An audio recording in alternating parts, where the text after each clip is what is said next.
Hi, my name is Jane Barr. I'm a registered dietitian. I'm from Newton-Wellesley Hospital. I'm part of the Community Collaborative, and I sit on the Heart, Health, and Wellness Council. Today, the Council is bringing you a seminar called The Link Between Diet, Exercise, and Osteoporosis. I'm going to be talking about the diet portion, and then Daniel Destin, who's an exercise physiologist and fitness specialist at Newton-Wellesley Hospital, will tell you about exercise. So let's go ahead and get started. So I'd like to start this lecture talking about the definition of osteoporosis and osteopenia, because I had a conversation with a patient not too long ago, and we were talking about osteoporosis and we were talking about diet, and she said, can we back up and you just tell me the definition of osteoporosis? So that really made me have some pause and say, I really need to define these terms. So osteoporosis, as you can see on the screen, really causes bone to become weak and brittle. Bone is a living tissue, and it's constantly being broken down and rebuilt. But when osteoporosis occurs, the creation of new bone doesn't really keep up. And then you end up, like if you look at this photo, you get this spider web of a bone instead of a nice solid bone. And another term I'd like to define before we get started is osteopenia. So osteopenia is sort of pre-osteoporosis. Osteopenia is when your bone is less dense than it should be. And having that reduced bone density means that your bones don't have quite as much mineral content as they should. So your bone will become weaker over time, and that will increase your risk for bone fractures.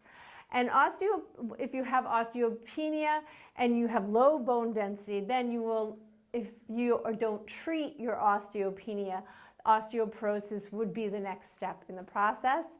But we can definitely treat osteopenia, and we'll talk about that going forward. But let's talk a little bit about osteoporosis. How prevalent is osteoporosis? Unfortunately, 50 million people live with osteoporosis. Half of all women and 1 in 4 men over the age of 50 will have this disease. So 1 in 3 adults over the age of 50 who don't have osteoporosis do have reduced bone density or osteopenia, the pre-disease to osteoporosis. So if you are not treating that osteopenia, like I said, it will become osteoporosis. And so are there any signs and symptoms of these diseases? Unfortunately, no. Most people don't realize they have these problems with their bones until they actually fracture or break a bone. So what are the risk factors? Who's going to get this? Who's really at risk for this? So anyone over the age of 50 is at risk for osteoporosis. Women, especially post-menopausal women, have an increased risk for osteoporosis because those hormones that we lose during menopause actually protect our bones. So when those hormone levels decrease, that increases the risk of bone loss. And then also your race puts you at risk. If you're white or of Asian descent, you have a higher risk for developing osteoporosis. Also, your family history plays a role. If you have a parent or a first-degree sibling, that can put you at further risk because you have it in your family. And people who have small body frames are at a higher risk because they start out with less bone mass to begin with.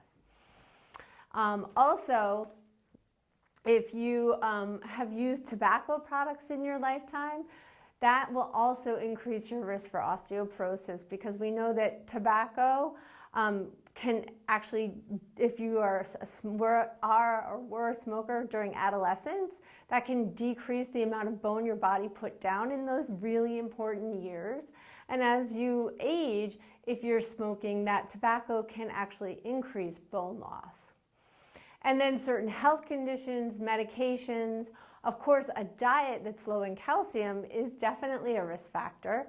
And then not getting enough physical exercise, because that's really important in being physically active and keeping your bones strong. And then another one that a lot of people don't realize is being a regular drinker. And a regular drinker is just more than 2 drinks a day, because that alcohol can, again, prevent your body from making that good, strong bone. What are the warning signs of osteoporosis? How do you know if this could be a problem? Well, like I said, it is a very silent disease, so most people don't know that they have osteoporosis until they break or fracture a bone. But losing an inch or more in height could be a warning sign. Also, changes in your natural posture, like stooping or bending over, that can also be a warning sign. Another one that's not quite as common would be shortness of breath, because that happens when your spine compresses because of the discs sort of decreasing size will compress them. And that can actually reduce your lung capacity. And then again, having lumbar or lower back pain is another sign that you could be developing osteoporosis. But it's also a sign of a lot of other things. So if you are diagnosed with osteoporosis, one of the tests that they will do is called a DXA scan. The DXA scan is really helpful. It will give you a value, whether you're in the normal range of 1 to 0.9, negative 1.9, excuse me, or if you have low density and you're negative 1 to negative 2.4, or if you're in the osteoporosis range, which is negative 2.5 to negative 4. And if you come away from this test and you're told that you have osteoporosis, they recommend that you have this same scan every 1 to 2 years, depending on the level of osteoporosis. Okay, so let's talk about more diet in osteoporosis. So let's talk about calcium recommendations. It's recommended or the recommended daily allowance, the RDA, is that men 51 to 70 should have 1,000 milligrams. Over 70, it's about 1,200 milligrams a day. Women who are 19 to 50 is about 1,000 milligrams a day. And women who are over 51 should have about 1,200 milligrams a day. And if you have osteoporosis, you have a bone doctor, the recommendation is 1,200 to 1,500 milligrams a day, and you would really want to work with your doctor to find out what the right recommendation is for you. And now let's think about, like, how do we get this? What do we need to think about? You really need to think about calcium and calcium's absorption in your body. Calcium is not the same as every other mineral. Your body actually absorbs calcium in smaller doses the best, and it also absorbs calcium the best when vitamin D is present. That's why many calcium-rich foods are fortified with vitamin D. You know, a lot of us a long time ago, we drank a lot more milk, cow's milk, than we do right now in the country. We always got our calcium and our vitamin D from that milk because the milk was fortified with vitamin D, and we all drank milk every day. But Americans have really gotten away from that in their diet, and so the drinking of less fortified milk actually has resulted in less vitamin D intake and less calcium intake. So it's really important to think about that when you're thinking about your diet. We're going to talk more about diet in just a minute. So medications are another one you need to think about when you think about your calcium absorption. Some medications for blood pressure, for antibiotics, for heart disease can really interact with your calcium supplements. So you want to talk about that with your provider or your bone doctor. And then what is the best absorbed calcium? People always ask me that. So calcium carbonate supplement is a really good one. Your body absorbs it really well, and you can find that in Tums. That's one of the things you can do, although it is recommended not to take too many Tums because it can affect your gut in a less than positive way. So another thing to think about when you're thinking about calcium absorption is caffeine, because caffeine can inhibit the calcium absorption. So if you're thinking, oh, I drink plenty of milk because I put milk in my coffee, if you're drinking caffeinated coffee, it's not really getting absorbed. So just something to keep in mind. So where do we find calcium? So there's you can always take a supplement, but there is definitely great sources of calcium available in your diet. And being a dietitian, I always say it's really try to get your vitamins and minerals through food. So dairy is a great source of calcium, whether it's cow, goat, or sheep, good sources of calcium. Plant-based milks like almond and soy and rice. Then cheese is a natural source of calcium, yogurt, and then the calcium fortified orange juice. And then winter squash, edamame, or we call that's a young green soybean. You can get those in your freezer section. You can get them shelled or unshelled. They're a great way to add to your salad. You can put them you can make dips out of them. You can put them in sandwiches. I do all sorts of things with them. So they're a great, easy thing to add. You're going to add, not only are you going to get calcium, but you're also going to get a lot of fiber and protein from those young green soybeans. But tofu needs to be made with calcium sulfite so that it's a good source of calcium. Canned sardines, salmon has to have the bones because it's really the bones in the salmon that are going to give us the calcium. Almonds, and then leafy greens like a collard green or a mustard green, turnip, kale, or a bok choy. Those are all really good sources of calcium you can find in your diet. And like I was saying, you really want to make sure that when you're having calcium, you have vitamin D present because that's going to help your body absorb the calcium. So the recommendation for vitamin D, or the RDA, is 600 to 800 IUs a day. Or if you're postmenopausal, and you have osteoporosis, it's recommended to have that 800 or that higher end of the vitamin D recommendation. And where do you find that? There's a good source would be egg yolks, mushrooms, especially during the winter. I always try to increase the mushroom intake in my family because they are that good source of vitamin D. And there is the sun, right? The sun is a way to get vitamin D, but in the winter that doesn't really work out so well because we don't get that much time outside and the sun isn't very strong. And a lot of us now wear sunscreen every day. And if you're wearing sunscreen every day in the winter and the summer, you're not going to get that vitamin D production. So that's something to keep in mind. So you really want to think about, how can I get this in my diet?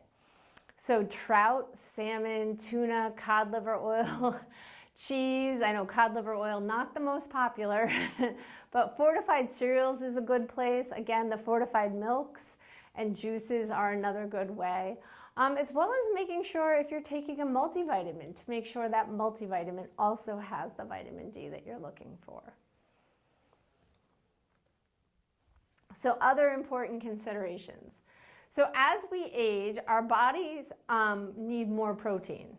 So a lot of people are affected by osteoporosis as they age. So it kind of goes hand in hand. So you need a good amount of protein in your body to maintain strong muscles and strong bones. So it's really important to get about 1 gram of protein per kilogram of body weight. And I have the calculation here for a 130-pound person. You just divide that by 2.2, and you get about 59 grams of protein a day. So how do you do that, right? So I really recommend that people try to use lean protein sources because lean protein sources are probably the best for us. They have a good caloric balance. They're not going to add too many unnecessary calories, and they're going to be low in saturated fat, which is one of those things that can lead to heart disease and other disease that we're trying to avoid. So what is a lean protein? Chicken, fish, turkey.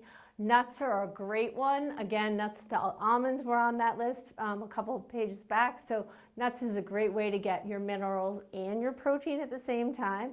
And nuts are a really good balance of a healthy fat, protein, and fiber. And your body really likes that combination. It gives your body really nice, even energy. So those are a good thing to try to add to your diet every day, even if you're using them as a snack. And then chickpeas, soybeans, legumes. Again, the American diet tends to fall down a little bit in terms of whether or not they have plant-based proteins. So you'll get those plant-based proteins in those beans, those chickpeas, soybeans, and legumes. So, and you'll also get a whole host of other vitamins and minerals. So other considerations is you want to avoid alcohol and smoking, because we talked about how that can really harm your bone quality. But you want to try to make sure you're getting enough fermented milk products, fruits, vegetables, and whole grains, because those are what your body uses to make prebiotics to help maintain a healthy gut biome. And that healthy gut biome really improves your intestinal absorption of calcium. So it's really important to have that good gut biome so you're getting as much calcium from the foods that you're eating as well as the supplements. You're able to absorb them. And now a lot of people are always asking me for a sample menu. So I did a little quick sample menu here of about 60 grams of protein for a day and about 1,000 milligrams of calcium for a day. So if you look at this, you can see it's a nice breakfast with a complement of non-fat Greek yogurt as opposed to regular yogurt because it is higher in protein. Great source of calcium, granola, mixed berries, that's going to give you that fiber and those whole grains your body needs. And then chia seeds are a great source of protein and calcium, as well as those healthy fats, the fatty acids your body needs that it cannot make. And then for lunch, you've got a grilled chicken salad. That's something that a lot of people will get, whether they have it alone or they put it in a wrap. A wrap would add more calories to it and most likely more sodium.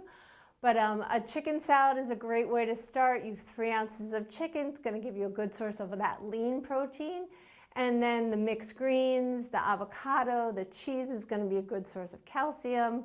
And then a light dressing. And then you always have to want to have a snack planned so that you kind of keep that hunger at bay, and a snack of almonds and maybe a fortified plant milk will again really be a good source of calcium as well as protein. And then dinner, vegetables, stir fry with tofu. With tofu, I'm going to caution you and say make sure you look at that label, because it's really important you choose the right kind of tofu. There's firm, there's packed, there's all different kinds out there, and they do have different levels of calcium in there. And then broccoli. Broccoli is a good source of calcium as well as a little bit of protein. So that's going to be a great add to any meal to help kind of keep your balance and add a little extra calcium. So this is just a sample menu. Hopefully you'll find that helpful. And then always read your food label. You want to make sure that you look at that bottom level where you see the vitamin D listed. That's going to show you what percentage of the daily value, and that's the percentage of a 2,000 calorie diet. So if your 2,000 calories is a little bit high for you, you just need to adjust that number.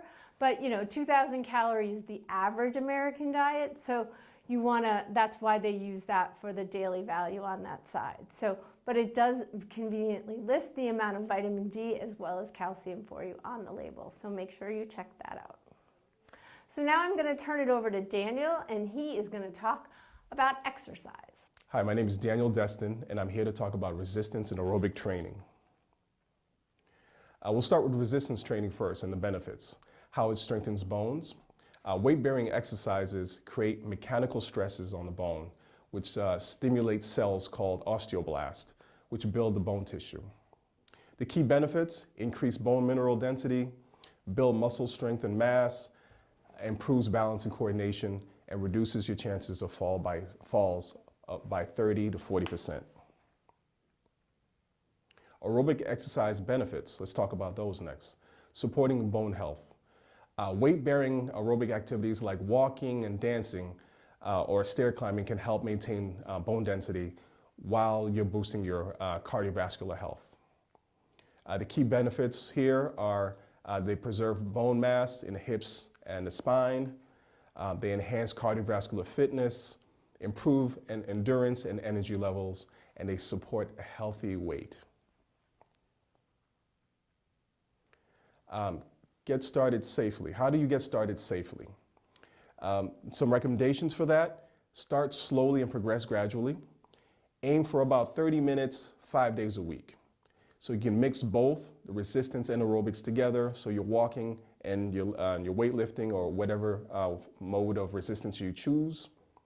Safe exercises that you can choose are for resistance, are weights, bands, and body weights, which we're about to use in a little bit.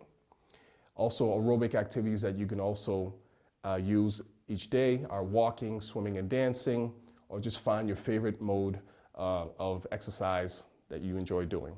So we'll talk about now body weight exercises that you can do in your home that are safe and effective with very little equipment. I'm going to demonstrate it. I'm going to tell you how many reps, sets you can do. I'm going to make sure that your form is safe and effective as well, okay? So you're going to follow me. We're going to start. The first exercise will be the wall push-ups. Stay nice and straight with your spine and your back. You're going to slowly lower your chest to the wall, and then you're going to push out, extending out, okay? You want to make sure you're not causing any pain. You want to do about 8 to 10 reps of this exercise. It's great for building shoulders and chest. If you want to make it more challenging, you walk away from the wall a little bit more, and again, you get a little closer to the wall and push, okay? So the next exercise I want to talk about is the chair squat, working the legs, the upper legs mostly. So you get a chair, and we'll sit back a little bit. We'll have a seat. You want to sit right in the front to middle of the chair, and you want to stand up by hinging your hips, and then you want to hinge back to the seat again. So hinge forward, drive up to a nice straightened position, hinge back, have a seat. Again, we'll do that 8 to 10 reps. Put your hands wherever you feel comfortable keeping them, either on your hips or in front of you, just like this. Good. So the next exercise we do, again, keeping with the lower body theme, we'll move the chair around. We'll hold on for balance so we don't fall, and we'll bridge up onto the balls of your feet and then back down slowly. So you can lift the heels up. This strengthens the ankles, builds the bone density around them, helps with balance as well. Again, 8 to 10 reps of this exercise. Moving on. We're going to work the upper body now with the bands. So we're going to incorporate a band. A band is a nice, inexpensive piece of equipment you can have in the house. It doesn't take up a lot of room. What we'll do first is a seated row. Again, having a seat on the chair. What you want to do is anchor the band. Make sure it's around your foot, nice and safe, nice and tight. You want to sit up nice and tall. You want to pull your elbows past your rib cage, squeeze them nice and tight. Again, good posture, and then slowly forward. Again, 8 to 10 reps with this exercise. It's great for the posture muscles of the shoulders and back. Inhale, exhale. The next exercise we want to do, again, sticking with the upper body and the band. Wrap the band around your upper back, standing up nice and tall, sitting up nice and tall. You can exhale, push out. This is working the chest muscles and back. Similar to what we did on the wall with the push-ups, just a different way of doing it. You want to breathe out and in, 8 to 10 reps as well. The last one we're going to do is we're going to stand up this time, and we're going to work the shoulders, the top of the shoulders, the deltoids, with this. So you're going to extend the arms up, close to shoulder level, and then right back down, 8 to 10 reps. Working that. Again, breathe in and out. Safe, effective exercise you can do, easy to do. Take your time. If anything hurts, you stop, you make adjustments. That's it. So thank you.